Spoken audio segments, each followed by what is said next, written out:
의료 자문이라고 주시는데 병원 이름만 있고 의사 이름이 없습니다.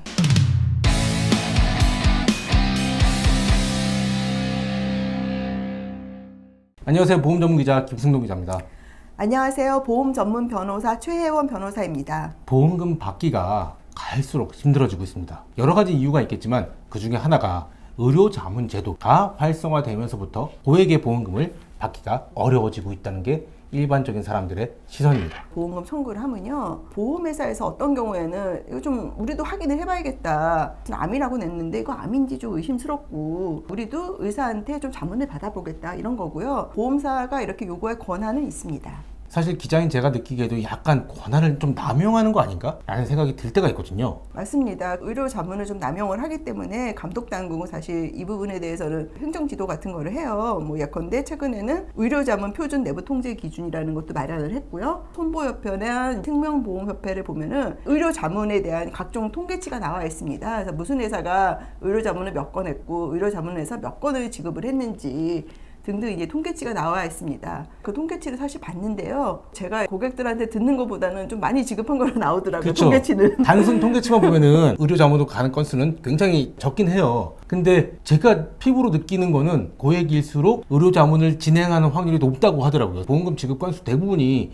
100만 원 이하의 소액건이니까 그 정도는 그냥 무탈하게 지급을 하는데 1000만 원이 넘어가면 대부분 의료 자문을 해보자 라는 쪽으로 의견이 온다고 하더라고요. 저도 동일하게 느꼈고요. 어떤 면에서는 이런 느낌도 들어요.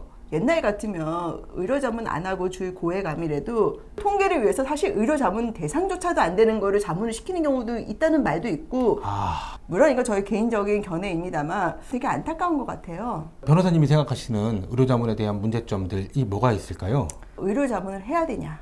안 하고 받는 게 제일 좋죠. 근데 이제 의료 자문을 거부하는 순간 보험금 받는 경우는 정상적으로 못 받습니다. 금감원 민원이나 소송을 가야 돼요. 금감원 민원은 아시겠지만 요즘 하도 민원이 많아서 오히려 소송보다 결론이 더 늦게 날 것 같아요. 결론을 얘기하면 의료 자문을 안 하면 소송 외에는 받을 방법이 없다. 보험사가 의료자문을 하자라고 하는 이유는 그냥 못 주는 건 아니고 정상적인 방법인 것처럼 보여야 되기 때문에 의료자문을 실시하는 거잖아요. 그러니까 보험사가 이거 의료자문을 해야 되겠습니다, 동의하지 않으시면 저희가 보험금 지급이 어려울 수 있습니다 라고 하는 건 결국은 의료자문을 해야만 보험금 지급할 거고, 의료자문을 했을 때 사실 보험사가 짜놓은 계획에서 의료자문이 들어가는 거잖아요. 그러니까 거기서도 소비자는 대처하기가 매우 힘들 것 같은데요. 처음에 의료자문 할 때는 이제 보험사가 원하는 방향으로 갈 가능성이 높고요. 그 다음에 이제 의료자문 결과를 소비자가 받아들이지 못한다.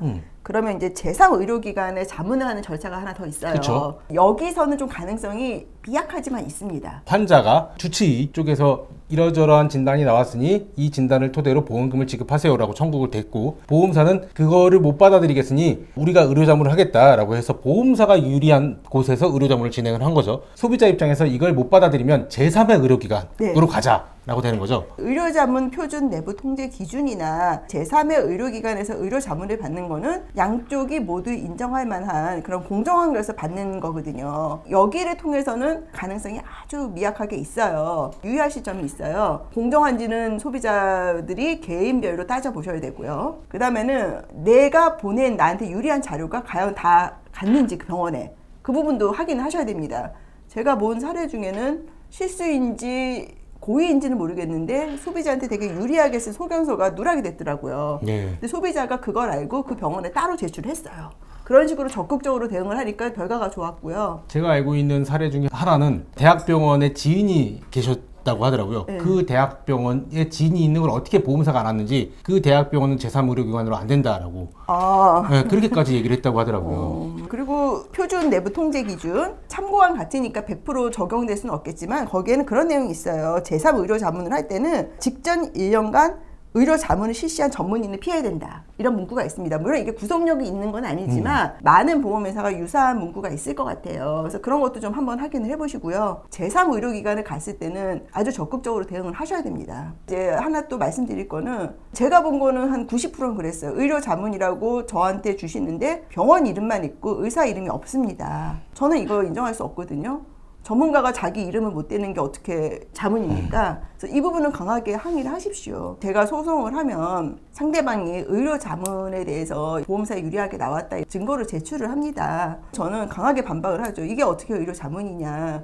병원 이름만 있고 의사 이름이 없다. 이런 식으로 반박을 하면 더 이상 거기에 대해서는 언급 안 하시더라고요. 기사를 썼는데 기자의 이름이 없는 거죠. 예, 누워서 이걸, 몰라요. 예, 이걸 믿어야 돼라고 하는 거 똑같은 거죠. 근데 그것도 소비자가 반박 안 하면 그게 통해요.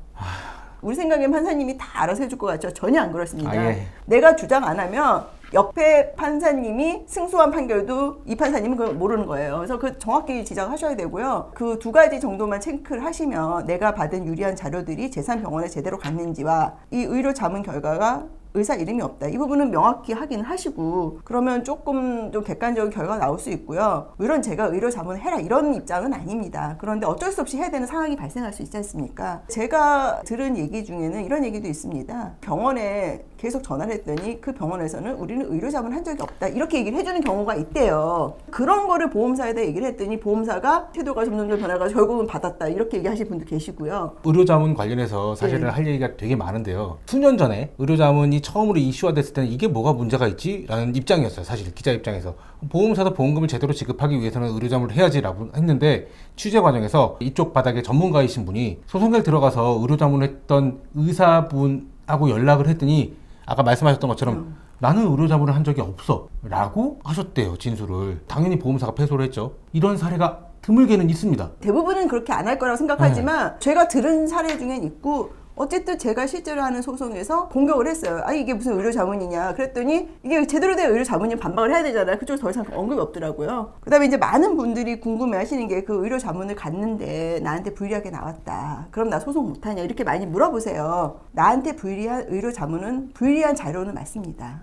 근데 소송 가서 충분히 반박할 수 있습니다. 불리하니까 일단 한 쿠션 먹고 들어가는 거는 맞는데요. 일단 그 의료 자문서가 조금 전에 말씀드린 것처럼 의사 이름이 없다. 그러면 충분히 변호사 반박을 할 수 있고요. 어차피 그 의료 자문을 받아야 되는 사안이라면 소송에서 지료기록 감정을 해야 됩니다. 지료기록 감정은 법원이 정하는 대학병원급의 의사가 나의 지료기록을 보고 전문가의 시각에서 판단을 하는 겁니다. 의료 자문이랑 유사한 거거든요. 거기서 이제 나오는 결과가 중요하고요. 이런 사례가 사실 옛날부터 많았어요. 그러니까 나의 주치의는 암이라고 했는데 보험사의 의료 자문은 암 아니다. 그다음에 지료기록 감정위도 암 아니다. 이런 사례가 있었는데 대법원은 전문가마다 시각이 다를 수 있다. 그거 당연한 거거든요. 그럴 경우에는 우리 전문가가 보험 사기를 했거나 범죄를 저지른 게 아닌 이상 작성자 불이익 원칙이 적용돼야 된다. 이렇게 한 판례가 있습니다. 저는 이랬으면 좋겠거든요. 보험금이 좀 액수가 크다. 그런데 의료자문을 하자고 보험사 쪽에서 좀 적극적으로 나온다 라고 하면요. 일단 의료자문을 해서 보험사의 게임에 눌러 들어가서 불리한 의료자문 결과지를 받고 나면요. 소송에도 굉장히 불리해지잖아요. 맞습니다. 예. 그러니까 의료자문을 받기 전에 차라리 전문가분들 선임하시는 게